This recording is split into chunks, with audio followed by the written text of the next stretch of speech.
ஏசாயா 58:11 வாசிக்கின்ற பொழுது ஒரு அழகான சத்தியத்தை உங்க கூட நான் பேச போறேன். கர்த்தர் நித்தமும் உன்னை நடத்தி மகா வறட்சியான காலங்களில் உன் ஆத்துமாவை திருப்தியாக்கி உன் எலும்புகளை நினமுள்ளதாக்குவார். நீ நீர்ப்பாய்ச்சலான தோட்டத்தை போலவும் வற்றாத நீர் ஊற்றை போலவும் இருப்பாய். எஸ், ஆமென் சொல்லிக்கோங்க.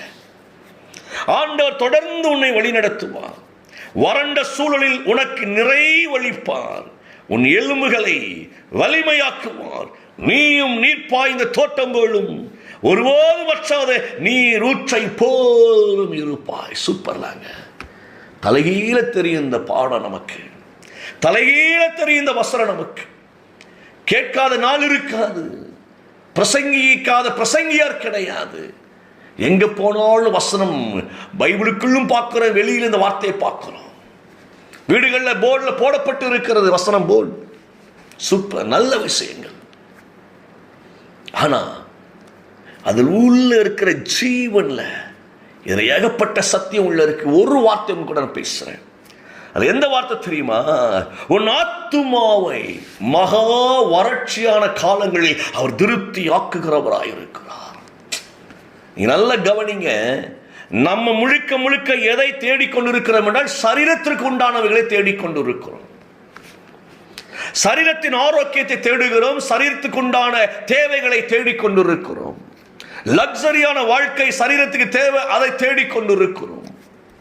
ஒரு உயர்வான வாழ்க்கை சரீரத்துக்கு தேவை, தேடிக்கொண்டிருக்கிறோம். இன்னைக்கு நீ நல்லா கவனிச்சீங்கன்னா, சம்பளம் எவ்வளவு என்று சொல்லி ஒரு பெண் வீட்டார் மாப்பிள்ளை வீட்டார் இடத்துல கேட்கிறாங்க. மாப்பிள்ளை வீட்டார் குறைஞ்சது ஒரு 2 லட்சம் 3 லட்சம் சொன்னாதான் அவங்க கொஞ்சம் அசைஞ்சு வருவாங்க. 50,000 அப்படின்னா போதும், இதெல்லாம் செட் ஆக மாட்டு போயிருந்தாங்க. இன்னைக்கு நீ 50,000க்கு மதிப்பு இல்லை, 1 லட்சத்துக்கு மதிப்பு இல்லை. இன்னைக்கு சரீரத்துக்கு உண்டான காரியங்களை தேடி தேடி தேடி தேடி தேடி ஞானமற்றவர்களாய் உலகத்தில் வாழ்ந்து கொண்டிருக்கிற உலகத்தை ஜெயிக்க முடியல. கர்த்தர் உங்களையும் என்னையும் தரித்திரத்தில் இருக்க அழைக்கவில்லை, பஞ்ச பட்டினியில் இருக்க அழைக்கவில்லை. ஆனா வசனத்தை நல்லா கவனிங்களே.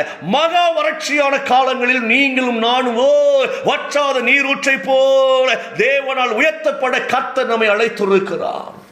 அப்போ வற்றாத நீரூற்றை போலவும் நீர்ப்பாய்ச்சலான தோட்டத்தை போலவும் நம்ம ஆசீர்வாதமா இருக்கணும். அப்படின்னா முதல்ல வறட்சியான காலங்கள்ல என் ஆத்துமா பலனடைய வேண்டியதா இருக்கிறது. துக்க நாட்கள் என் ஆத்துமா பலனடைய வேண்டியதா இருக்கிறது. என் ஆத்துமாவுக்கு வெளிச்சம் தேவை. நாம வெளிச்சம் இல்லாமல் இருளுக்குள் பொக்கிஷங்களை தேடிக்கொண்டிருக்கிறோம். ஆசைதான் எல்லாருக்குமே, எந்த கஷ்டமும் இல்லாமல் வாழ வேண்டும் ஆசைதான். கர்த்தர் இதைத்தான் நமக்காய் வைத்திருக்கிற தீர்மானம். என் பிள்ளைங்க உலகத்துல கஷ்டப்படக்கூடாது. என் பிள்ளைங்க உலகத்துல முழுக்க முழுக்க ஆசீர்வதிக்கப்பட்ட பிள்ளைகளாய், ஜெயிக்கிற பிள்ளைகளாய் உலகத்தை கலக்கணும். தெய்வத்தின் விருப்பமும் அதுதான்.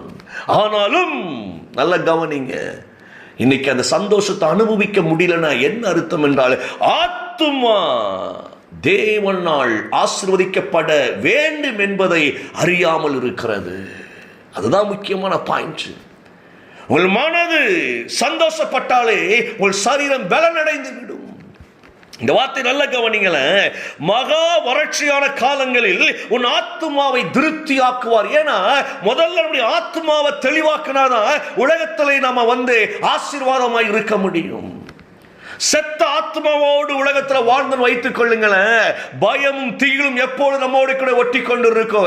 வறுமை ஒட்டி கொண்டு இருக்கோம். நாளை தினத்தை குறித்த கவலை ஒட்டி கொண்டு இருக்கு. ஐயா என்ன செய்ய போறேன்னு தெரியலையே அப்படி என்கிற ஒரு வேதனை நமக்குள்ள இருக்கும். பிள்ளைங்க சரியில்லை, கணவர் சரியில்லை, ஓ மனைவி சரியில்லை, நான் பார்க்கிற வேலை சரியில்லை, என் ஊழியர் சரியில்லை, ஊழியத்தில் இருக்கிறவங்க சரியில்லை, ஐயா வேலைக்கு இருக்கிற எஜமானர்கள் சரியில்லை, யாருமே சரியில்லையே என்று கூட புலம்பல். ஏன் அப்படின்னா என் ஆத்துமா திருப்தி ஆகாமல் இருக்கிறபடியினால. நம்ம எல்லாமே தலைகீழ வாய்ப்பாட படிச்சு வச்சிருக்கிறோம். இன்னைக்கு பிரசங்கமே பணம் பணம் பணம் பணம் பணம் பணம் பணம். சம்பாதிப்பது எப்படி, சம்பாதிப்பது எப்படி, சம்பாதிப்பது எப்படி? இயேசு கிறிஸ்து ஒரு நாள் பணம் சம்பாதிக்க சொல்லிக் கொடுக்கல.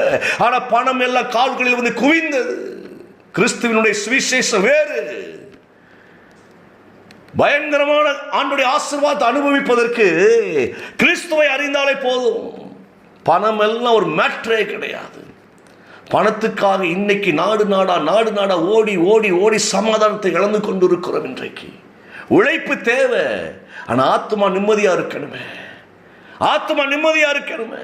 ஆத்மா சந்தோஷமா இருந்தது என்றால் உழைப்பு நமக்கு சர்வ சாதாரணமாய் லகுவாய் மாறிவிடும். பிள்ளைகளுக்கும் ஆத்மா சந்தோஷம் தேவை. இந்த வார்த்தை நல்ல கவனிங்க. நீங்க ஒரு அழகான சத்தியங்க, அதெல்லாம் சாதாரண காரியம் அல்ல.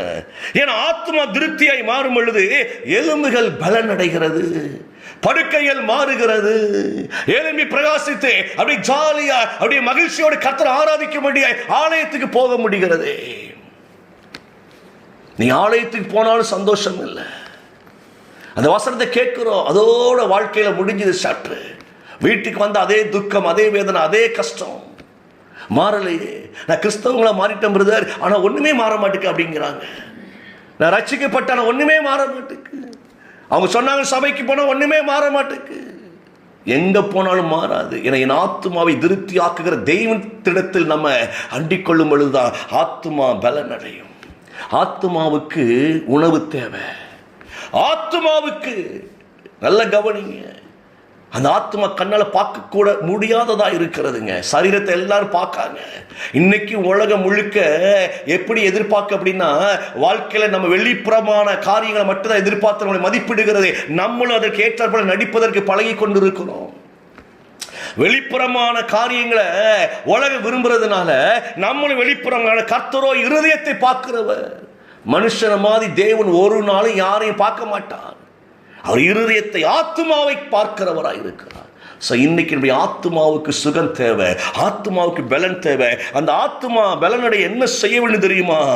ஆத்மாவை உயிர்ப்பிக்கின்ற கர்த்தருடைய வார்த்தையின் மீது தாகமாய் இருக்க வேண்டும். கர்த்தருடைய வேதம் குறைவற்றதும் ஆத்மாவை உயிர்ப்பிக்கிறதுமாய் இருக்கிறபடினால நம்ம கர்த்தருடைய வேதத்திற்குள்ள அப்படியே உள்ள புகுந்து ருசி பார்க்க என் ஆத்மா பலன் அடையும். சூப்பர்லாங்க. கண்களை மூடுவோம். பிதாவை நாங்கள் நன்றி செலுத்துகிறோம் ஐயா. இயேசுவின் நாமத்தில் எங்கள் ஆத்மாவை திருப்தியாக்குகிற எங்கள் ஆண்டவர், மகா வறட்சியான காலங்களில் எங்கள் ஆத்மா சந்தோஷமா இருக்கும் என்று சொல்லி எங்களுக்கு வாக்குத்தத்தத்தை தந்த எங்கள் தேவனாய் கர்த்தாவே, இந்த வார்த்தைகளை ரிசீவ் பண்ணுகிறோம். இயேசுவின் நாமத்தினால நாங்கள் பெற்றுக்கொள்ளுகிறோம்.